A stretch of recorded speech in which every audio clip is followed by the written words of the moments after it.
বিসমিল্লাহির রহমানির রহিম। আসসালামু আলাইকুম। কেমন আছেন সবাই? টিচি ব্লগের পক্ষ থেকে সবাইকে জানাই অভিনন্দন। আমাদের স্মার্ট অথবা নন স্মার্ট মনিটরে আমরা রিসেটের ফলে আমাদের টিভির স্ক্রিন উল্টো হয়ে যায় এবং কালার চেঞ্জ হয়ে যায়।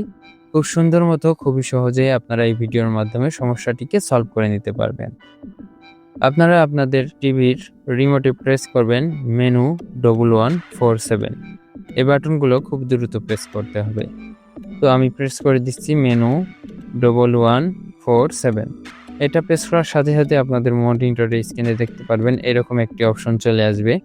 এরকম একটি অপশন আপনাদের মনিটরে দেখতে পারবেন। প্রেস করার সাথে সাথেই আপনাদের এরকম একটি অপশন কিন্তু চলে আসবে। এরপর আপনারা চলে যাবেন রিমোটের বাটনটি প্রেস করে চলে যাবেন প্যানেল সেটিং। তো এখানে দেখতে পাচ্ছেন রয়েছে প্যানেল সেটিং। তো আপনারা রিমোটের বাটনটি প্রেস করে চলে যাবেন প্যানেল সেটিংয়ে। আমি প্যানেল সেটিংয়ে গেলাম। প্যানেল সেটিংয়ে যাওয়ার পরে আপনাদের রিমোটের ভলিউম মাইনাস এবং প্লাস বাটন যে কোনো একটিতে প্রেস করার পরে আপনারা এই অপশনটিতে চলে আসবেন।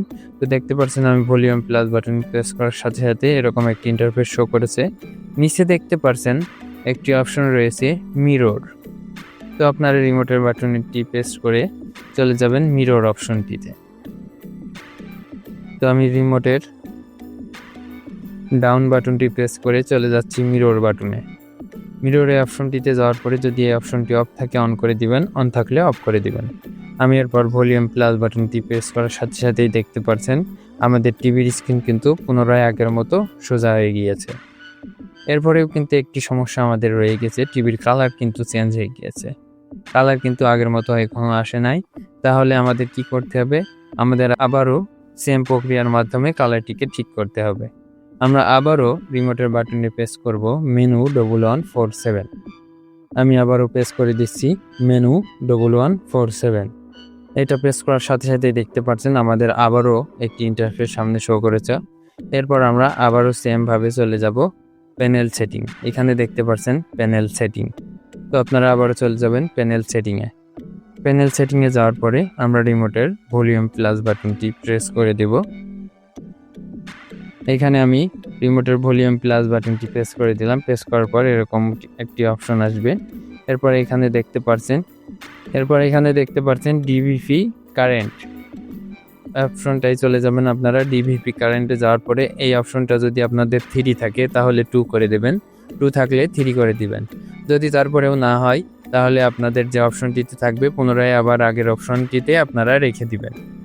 আমি এইগুলাকে চেঞ্জ করলাম। চেঞ্জ করার পরেও দেখতে পাচ্ছেন আমাদের মনিটরের কালার কিন্তু চেঞ্জ হচ্ছে না, আগের মতো কিন্তু কালার আসছে না। তো আমি আবার আগের মতো 3 ছিল, 3 অপশনেই রেখে দিলাম। এরপর আপনারা নিচে দেখতে পাচ্ছেন রয়েছে কালার ডিফেক্ট।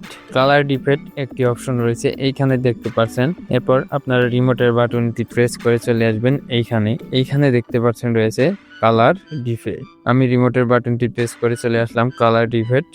এরপর আমি আমার রিমোটের বাটনের ভলিউম প্লাস বাটনটি প্রেস করব। কালার ডিফেক্টটি অপশনে আসার পরে আপনারা রিমোটের ভলিউম প্লাস বাটনটি প্রেস করবেন। তো আমি রিমোটের ভলিউম বাটনটি প্রেস করার সাথে সাথেই দেখতে পাচ্ছেন আমাদের মনিটরের কালার কিন্তু আবার আগের মতো পুনরায় ঠিক হয়ে গিয়েছে।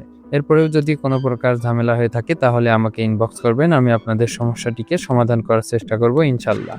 এই ছিল আমাদের আজকের ভিডিও। এত সময় আমাদের সাথে থাকার জন্য ইটিসি ব্লগার 1M এর পক্ষ থেকে সবাইকে জানাই ধন্যবাদ। এরকম নিত্য নতুন ব্র্যান্ড নিউ ভিডিও পেতে আমাদের চ্যানেলটি সাবস্ক্রাইব এবং ফলো করে রাখুন।